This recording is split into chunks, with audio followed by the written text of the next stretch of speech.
교회를 위하여 기도합니다. 먼저 그 1장에 가면 에베소 교회를 위해 기도하면서 지혜와 계시를 더하셔서 하나님을 알게 해 주십시오. 마음의 눈을 밝히셔서 부르심의 소망, 기업의 영광의 풍성함, 하나님 역사하시는 능력의 지극히 크심이 어떠함을 알게 해 주십시오라고 기도했어요. 그러니까 여러분 처음에 신앙생활은 알아야 해요. 누구를 알아야 해요? 하나님을 알아가셔야 해요. 복음을 알아야 해요. 그런데요, 아는 차원에서 머무르면 안 돼요. 그 알미 우리의 마음, 심령 깊은 곳에서 내면화되고 그것이 열매가 돼서 나타나야 하는 것이죠. 이 두 번째 사도 바울의 기도는 그 하나님을 알게 하신 그 은혜가 우리 삶 가운데 열매가 되어 드러나기를 원하여 기도하고 중보하고 있는 것이죠. 그 첫 번째 단계의 기도로 16절입니다. 다시 한번 읽을게요. 그의 영원 풍성함을 따라 그의 성령으로 말미암아 너희 속사람이 능력으로 강건하게 하시오며, 그 뒤로 믿음으로 예수님 우리 마음에 계시고 그분의 사랑의 너비와 높이와 깊이와 길이를 알아서 하나님의 모든 충만하신 예수 그리스도로 교회가 충만해지기를 원한다 라고 기도하고 있는데요, 이 모든 기도가 바르게 응답이 되려면 이 첫 번째 기도가 이루어져야 하는 거예요. 그 첫 번째 기도가 뭐라고요? 속사람을 능력으로 강건하게 하시오며. 교회가 속사람이 강건하셔야 합니다. 성도님들이 속사람이 강건하셔야 합니다. 그래야 이 싸움을 이기고 승리할 수 있는 것이죠. 말씀드린 것처럼 그렇게 스스로 목숨을 끊은 그 청년이 너무 안타까워요. 그러나 뉴스에 나온 청년은 그 사람이고, 지금도 우리나라는 전 세계에서 가장 높은 자살률로 20대 청년들이 스스로 생명을 끊는 일들이 전 세계에서 가장 많은 비율로 벌어지고 있는 나라예요. 그 청년은 그냥 유명했던 사람이니까 뉴스에 드러났을 뿐이고, 하루에도 뉴스에 등장도 못하는 그 생명들이 이 심령의 곤고함으로 인하여 마음이 견고하지 못함을 인하여 무너져 내리고 부서져 버리고 마는 것이죠. 오늘 우리가 교회뿐 아니라 이 시대를 살아가는 영혼들이 속사람이 복음으로 또 성령 안에서 강건하게 되시기를 축복합니다. 예, 그래서 속사람을 관리하셔야 돼요. 여러분, 오늘 우리가 아침에 일어나면 눈을 뜨고 거울을 봅니다. 거울을 왜 봐요? 네, 새벽 기도 가야 되는데 뭐 이러고 갈 수는 없잖아요. 그래서 할렐루야. 네. 제가 말씀드렸나요? 어느 날 새벽 기도로 눈을 딱 떴는데 늦은 거예요. 그래가지고 막 헐레벌떡 뛰어나왔어요. 헐레벌떡 뛰어가지고 막 거기다가 또 이제 전도사라고 또 지나가면서 새벽에 우유, 그리고 신문 하시는 분들 뵈면 또 멋지게 또 인사, 안녕하세요 뛰면서, 안녕하세요, 여기 교회 전도사인데요, 예수님 믿으세요. 그리고 새벽에 그러고 다니는 거예요. 그리고 막 뛰어가지고 이제 이 2층 예배당으로 딱 올라가려고 딱 예배실에 들었으면 전면에 커다란 유리가 하나 있었어요. 딱 보는 순간 불사. 제가 너무 급한 나머지 넥타이를 바깥에 낸 거예요. 그러고 새벽에 인사를 했네 막. 이게 얼마나 보고 뭐라 그랬을까. 예, 우리가 거울을 보지요. 우리의 외모를 살피기 위함입니다. 그 모습으로 때로는 바깥으로 나가 부끄러움 당치 않으려 함이죠. 우리가 속사람을 잘 가꾸옵니다. 거기다가 이 식스팩을 만드시고 근육을 만드시고 막 이렇게 노력하시는 분들도 얼마나 많아요. 그런데 성경은 우리에게 겉사람이 있고 속사람이 있는데 다 하나됨이지만 그 중에 뭘 중히 여겨셔야 한다는 거예요. 이 속사람을 귀히 여기셔야 하고 속사람을 잘 관리하셔야 한다는 거예요. 그래야 예수님을 우리 마음에 모시고 그 사랑 안에서 열매 맺고 하나님의 손에 쓰임받는 존재가 된다는 거죠. 사도 바울이 그걸 알고 있기에 오늘 교회를 위해 그렇게 기도하는 거예요. 16절 같이 한번 읽겠습니다. 그의 영광의 풍성함을 따라 그의 성령으로 말미암아 너희 속사람을 능력으로 강건하게 하시오. 예, 속사람이 강건케 되시기를 바랍니다. 하나님이 우리를 그렇게 살피시는 거예요. 거기 속사람의 중요성을 보시면 사무엘상 16장 7절에 사무엘이 사울 대신 왕을 삼기 위하여 다윗의 집안을 찾아갔을 때의 얘기입니다. 첫째 형이었던 엘리압을 딱 보니까 이 체교도 건장하고 얼굴도 잘생겼고 딱 왕인 거예요. 딱. 그래서 사무엘도 이 사람이 왕이구나. 그리고 그에게 기름을 부으려고 그랬더니 주님이 뭐라 그러시냐면 같이 읽겠습니다. 여호와께서 사무엘에게 이르시되 그의 용모와 키를 보지 말라. 내가 이미 그를 버렸노라. 내가 보는 것은 사람과 같지 아니하니 사람은 외모를 보거니와 나 여호와는 주님 뭘 보신다고요?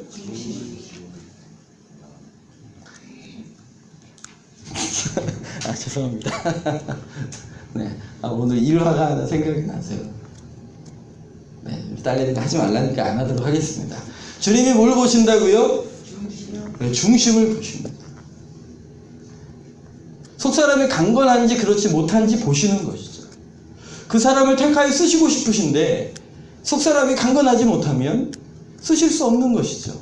강건해질 때까지 기다리시는 것이죠. 오늘 사도 바울이 교회를 향하여 기도하시는 것처럼 그 속 사람이 강건해지도록 주님이 이끌어 가실 겁니다. 그래서 중요합니다. 우리의 마음을 지키셔야 하는 거죠. 생명의 근원이니까요. 우리 잠언서 3장 32절 같이 한번 읽을까요? 대저 패역한 자는 여호와께서 미워하시나 속사람이 강건해서 세상의 속임과 거짓말이 흉흉한 이때에도 하나님 앞에서 마음의 정직함을, 속사람의 정직함을 지켜가는 사람들이 뭐가 있다고요? 그와 함께 하나님의 교통함이 있다고 말씀하시는 거죠. 왜냐하면 주님은 겉모양을 보시지 않고 어떤 결과물보다도 더 중요한 것은 그 속사람을 보고 계시기 때문에 그렇습니다. 여러분, 사도 바울이 교회를 향하여 중보하시면서 교회를 향하여 속사람이 강건해지기를 원한다고 기도하는 이유가 뭐였을까요? 속사람이 강건하지 못한 교회가 많았기 때문이고 성도의 마음이 그러했기 때문이죠. 여러분, 속사람이 강건하지 못하면 어떤 증상들이 일어날까요? 많이 있어요. 많이 있는데 우리 에스겔서 16장 30절부터 31절 말씀입니다. 다시 한번 읽겠습니다. 주 여호와의 말씀이니라. 내가 이 모든 일을 행하나니 이는 방자한 음녀의 행위라. 내 마음이 어찌 그리 약한지 내가 누가 모든 길 어기에 건축하며 쌓고도 값을 싫어하니 창기 같지도 아니하도다. 우상을 숭배하고 하나님을 떠나버린 이스라엘을 향하여 책망하시면서 주님이 안타까우심으로 고백하시는 게 뭐냐면 내 마음이 어찌 그리 약한지. 그렇게 주님이 책망하고 때로는 인생 채찍을 들어서 책망도 하시고 그렇게 해도 본인도 혼나서 깨닫고 이러면 안 되지라고 깨닫지만 다시 예전에 범죄하던 자리로 돌아가는 거예요. 돌아가고 돌아가는 거예요. 마치 개가 토한 것을 다시 먹듯이, 마치 돼지가 그 더러운 것에 다시 들어가듯이 그 일을 반복하고 있는 이유가 뭐가 약하기 때문이라는 거예요? 마음이 약하기 때문이에요. 속사람이 약하면 죄에 자꾸 노출이 돼요. 죄에 자꾸 노출이 돼요. 그래서 하나님이 안타까워하시는 것이죠. 여러분, 이 죄로부터 자유함을 얻으시는 은혜 있으시기를 바랍니다. 죄로부터 강건한 은혜를 누리시기를 바랍니다. 벗어나기 위해서 탐구하셔야 합니다. 말씀드렸지만 어떤 청년이 자꾸 그 음란한 죄를 짓는 거예요. 교회를 다니는 청년이에요. 예수님을 인격적으로 경험한 친구예요. 근데 자꾸 그렇게 범죄하는 거죠. 그러니까 본인이 회개하고 또 주님께로 돌이키고 또 그런데 범죄지, 또 회개하고 또 범죄하고 회개하고 또 범죄하는 일을 반복하다가 이 친구가 너무 괴로운 거예요, 마음이. 그래서 어느 날 하나님 앞에 이렇게 기도했다고. 하나님, 제가 예수님을 인격적으로 알고 주님께서 저희 죄를 날마다 용서해 주시는 것으로 인하여 너무 감사한데 제가 이렇게 연약하여 자꾸 넘어져요, 주님. 어떻게 해요? 이렇게 제가 죄를 지어 주님을 영어롭게 하지 못하는 삶이었는데 차라리 저의 연약함이 쉬우면 지금 저를 차라리 데려가 주십시오 라고 기도를 했어요. 어떻게 응답하셨을까요? 물론 이건 특별한 예입니다. 특별한 예인데 이 친구 어느 날부턴가 갑자기 시름시름 앓기 시작하더니 정말 하나님께서 그 생명을 데려가셨어요. 물론 이건 좀 극단적인 예예요. 그러나 여러분, 우리가 이 마음이 연약하면 자꾸 죄에 노출이 돼요. 비슷한 죄를 자꾸 반복하게 돼요. 물론 그 일로 낙담해서는 안 돼요. 우리가 날마다 회개함으로 능력을 누리시기를 축복합니다.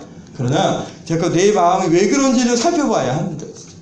오늘 마음이 연약하면 죄에 자꾸 노출이 되어 중독의 매임의 자리에 갈 수 있어요. 또 한 가지는요, 미혹되기가 쉽습니다. 마음을 빼앗기는 거죠. 야고보서 1장 14절입니다. 같이 한번 읽을까요? 오직 각 사람이 시험을 받는 것은 자기 욕심에 끌려 미혹돼. 그러니까 마음을 뺏기는 거예요. 근데 많은 사람들 안에 뭐가 있어서, 이 욕심이 있어서 뭔가 하나님 외에 더 갖고 싶고 하나님 말씀을 벗어나면서부터라도 무엇인가 취하고 싶은 강력한 욕구가 오늘 우리로 하여금 시험에 들게 하고 미혹에 빠지게 만든다고 말씀하시고, 또 한 가지는 디모데전서 4장 1절입니다. 그러나 성령이 밝히 말씀하시기를 후일에 어떤 사람들이 믿음에서 떠나 미혹하는 영과 귀신의 가르침을 따르리라. 미혹되는 또 하나의 원인은 이 마귀가 있다는 것이죠. 미혹하는 자가 있기 때문인 거예요. 오늘 우리가 날마다 깨어 기도하고 예배하고 찬송하며 하나님께 영광 올려드릴 이유가 무엇이냐면, 내가 아무리 인성이 좋고 내가 아무리 성격이 좋고 성품이 좋아도, 그래서 법 없이 살 사람 같아도 오늘 우리의 인생을 도둑질하고 죽이고 멸망시키려는 그 마귀의 세력들이 우리를 미혹하고 있기 때문인 것입니다. 오늘 우리가 그리 깨어 있으시기를 축복합니다. 근데 미혹되면 그 미혹에 넘어가 버리면, 그래서 하나님을 떠나가 버리면, 우리 고린도전서 6장 9절 10절입니다. 불의한 자가 하나님 나라를 유업으로 받지 못하는 줄을 알지 못하느냐. 미혹을 받지 말라. 음행하는 자나 우상 숭배하는 자나 간음하는 자나 탐색하는 자나 남색하는 자나 도적인 탐욕을 부리는 자나 술 취하는 자나 모욕하는 자나 속여 빼앗는 자들은 하나님 나라를 유업으로, 미혹받은 사람들이 이런 삶을 살아가게 된다는 것이죠. 그래서 결국은 무엇을 유업으로 얻지 못한다고요? 예, 하나님의 나라를 유업으로 얻지 못하게 되는데, 오늘 사도 바울이 교회를 향하여 속사람의 강건함을 위하여 기도하는 이유가, 교회 안에 있으면서도 예수님 믿는다 하면서도 예배를 드린다 하면서도 우리가 그 연약한 마음에 노출이 되어 버려서 이렇게 하나님 앞에서 이 죄 가운데 자꾸 노출이 되는 사람, 혹은 자꾸 미혹되는 것이죠. 미혹되는 거예요. 오늘 우리 안에 주님 앞에서 거룩한 마음들로 회복되시기를 축복합니다. 이 미혹한 마음이 또한 또 방면으로 나타나는 것이 상한 감정들입니다. 물론 상한 감정이 뭐 이거밖에 없진 않겠지만, 우리 첫 번째 게 뭐예요? 예, 고린도전서 10장 10절입니다. 같이 한번 읽겠습니다. 그들 가운데 어떤 사람들이 원망하다가 멸망시키는 자에게 멸망하였나니 너희는 그들과 같이 원망하지. 근데 우리가 평생감사에 대한 고백들을 계속 나누고 있는데요, 그 감사 반대편에 있는 게 뭐겠어요? 예, 원망하는 것입니다. 또 뭐가 있을까요? 디모데후서 1장 7절 같이 읽겠습니다. 하나님이 우리에게 주신 것은 두려워하는 마음이 아니요 오직 능력과 사랑과 절제하는 마음.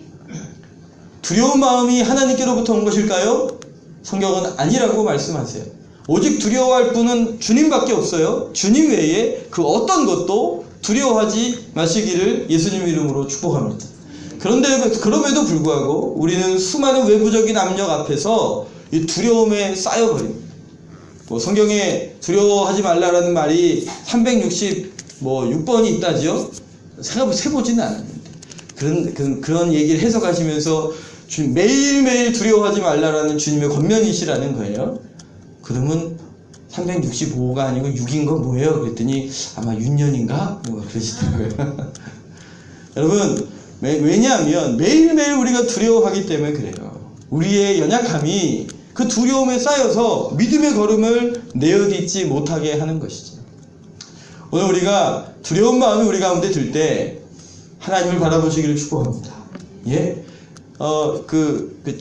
유리 절벽 실험이라는 게 있어요. 우리 막 태어난, 이제 얼마 안 되는 유치 아이를, 엉금엉금 기어다니는 아이를, 이 두꺼운, 이 유리로 딱 이렇게 절벽을 만들어 놓으면 이 아이가 가다가 멈칫해요. 거기를 못 넘어가는 거예요. 왜냐하면 자기 눈에 이게 있으니까.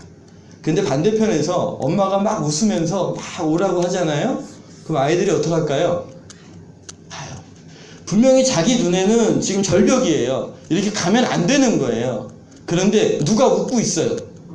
엄마가 웃고 있어요. 엄마가 막 오라는 거예요. 자기의 생각과 판단에는 지금 한 발자국 더 가면 그러면 거기로 떨어져서 다칠 거예요. 아플 거예요. 그런데도 엄마가 부르는 거예요. 저 엄마가 미쳤나? 날 왜 자꾸 부르나? 이 위험한 곳으로 날 이끄나가 아니라 반대편에서 웃고 있는 엄마를 뭐 하기 때문이에요? 신뢰하기 때문이에요. 이유가 있겠지. 이유가 있으니까 날 부르시겠지. 내 판단은 지금 두렵고 염려스러운데 거기에 한 발자국 내딛으면 저 아래로 떨어질 것 같은데도 저분이 왜 나보고 웃고 있는 걸까? 왜 자꾸 오라는 걸까? 이유가 있겠지 믿고 걸음을 내어 딛는 거예요. 오늘 우리의 감정 가운데 하나님이 주시지 않은 것들은 주님께 다 맡기시고 믿음의 걸음 걸으시길 예수님 이름으로 축복합니다. 또 하나가 분노예요. 분노.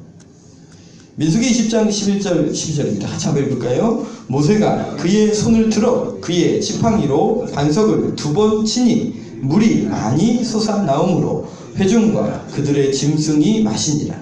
여호와께서 모세와 아론에게 이르시되 너희가 나를 믿지 아니하고 이스라엘 자손 내 목전에서 내 거룩함을 나타내지 아니한 고로 너희는 이 회중을 내가 그들에게 준 땅으로 인도하여 드리지 못하리라. 무슨 일이었냐면 여러분 이스라엘 백성들이 광야를 통과하면서 얼마나 원망 불평을 쏟아냈습니까? 이 모세가 그거 다 받아내느라고 모세가 나중에는요 화가 나는 거예요.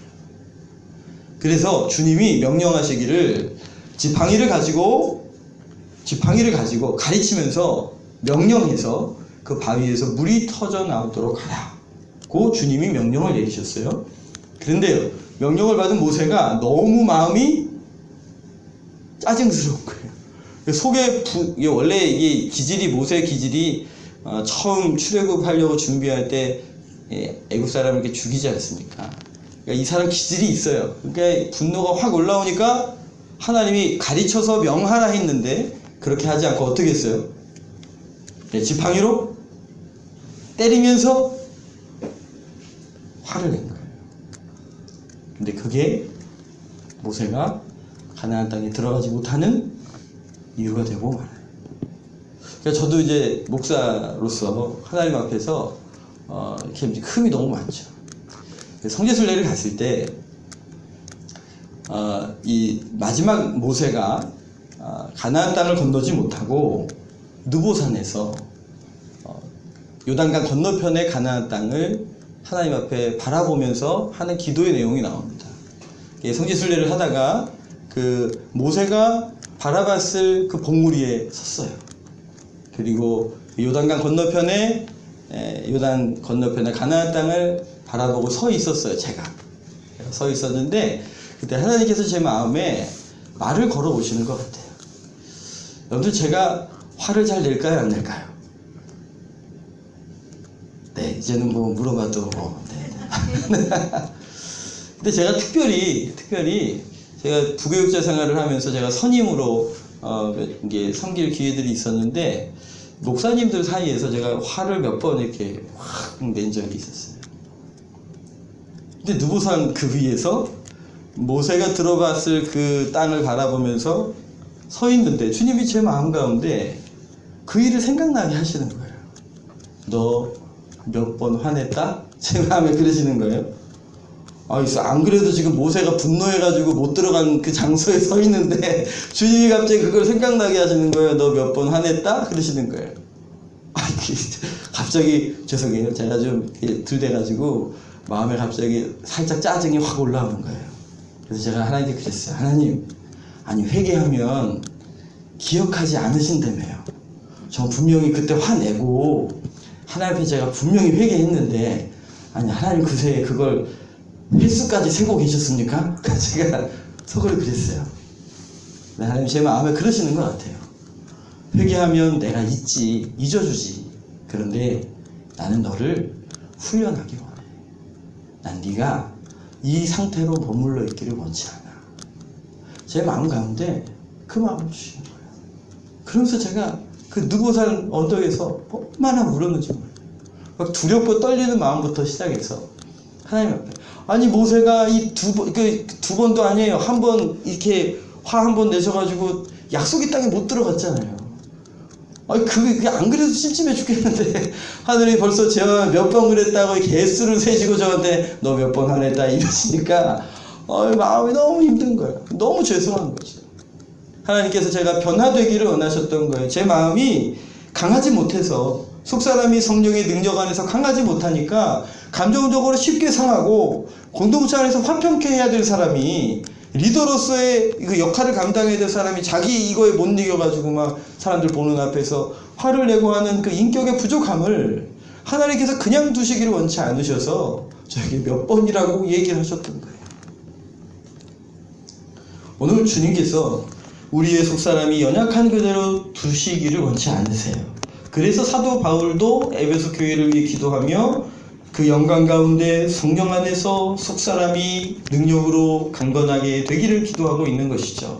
오늘 우리의 심령 가운데 우리의 속사람이 영광 가운데 성령으로 우리의 속사람이 강건케 되시기를 예수님 이름으로 축복합니다. 그리고 이것을 우리의 기도 제목으로 붙드셔야 합니다. 왜냐하면 우리의 속사람이 강건하지 못하면 앞에서 말씀드린 것처럼 자꾸 죄에 노출이 돼요.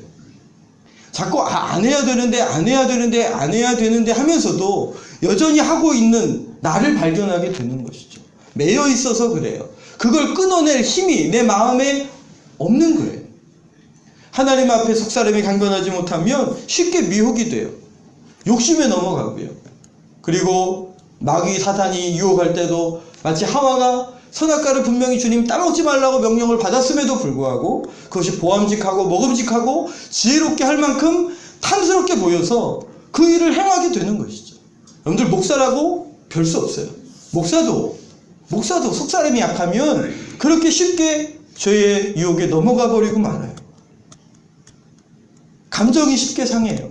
그래서 쉽게 범죄하게 되고 두려우니까 일도 제대로 못하고 분노함으로 원망함으로 관계들이 깨어져 가고 마음이 상해져서 하나님께 영광을 올려드리지 못합니다. 그 신년이 되면 우리가 말씀을 이렇게 뽑지 않습니까? 말씀을 이렇게 뽑을 때 물론 성도님들 각자에게 주신 믿음의 말씀이지만 제가 보고 함께 축복하며 기도할 때 오히려 그 말씀이 저한테 도전이 되고 제 마음에 남는 말씀들이 있어요. 그 중에 한 가지가 뭐였냐면 히브리서의 말씀인데 너희가 거룩함과 화평함이 없이는 주를 보지 못하리라. 내 거야. 그리고 벌써 얘기하고 계세요. 내 거였어. 거룩함과 화평함이 없이는 주를 보지 못하리라. 우리가 예수님 믿어 구원받고 하나님의 영광을 바라보고 하늘을 유업으로 받은 사람들입니다. 그런데 그것이 우리 가운데 어떤 열매로 드러나야 하냐면 거룩함과 화평함으로 나타나야 하는 것이죠. 우리 속사람이 성령의 능력 안에서 강건해지지 못하면 오늘 이런 요소들을 잃어버리게 되는 거예요. 사랑하는 성도 여러분, 교회를 위해 중보해 주시길 바랍니다. 할렐루야. 목사를 위해 기도해 주시길 바랍니다. 그리고 성도들을 위해 기도해 주시길 바랍니다. 할렐루야. 속사람이 강건하여 성령의 능력 안에서 온전케 되시기를 축복합니다. 그래야 됩니다. 그래야 도울 수 있습니다. 여러분, 그 예수님께서 제자들이 막 뭐 천국에서 누가 큽니까? 자꾸 그러니까 예수님께서 뭐라 그러셨냐면, 야, 천국에서 누가 크냐면 누가 크다 그러셨습니까? 이 어린 아이들이 천국에서 크다 그러셨어요.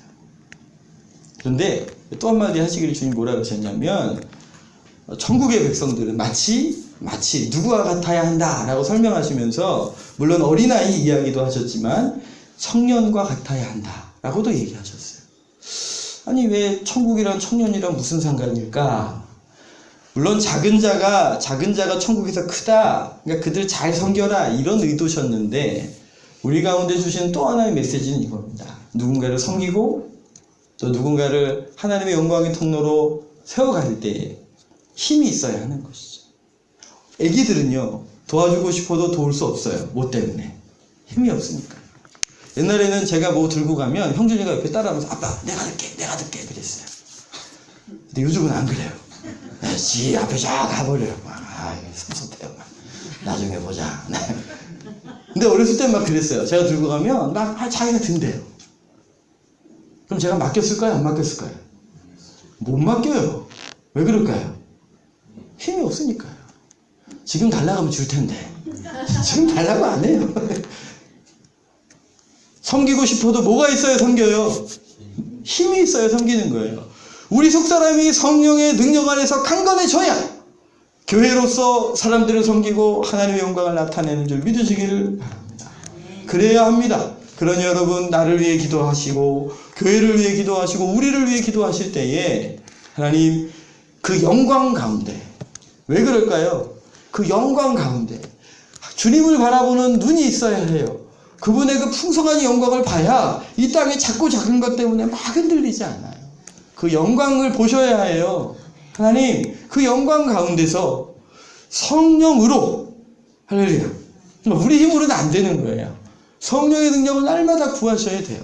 성령으로 그 속사람이 능력으로 강건하게 되기를 원하시는 것이지요. 오늘 우리가 그렇게 기도하셔서 승리하시기를 축복합니다. 아멘. 그래서 서로를 위하여 격려해주고 축복해주고 한 걸음 한 걸음 주님과 동행하시는 은혜 있으시기를 축복합니다.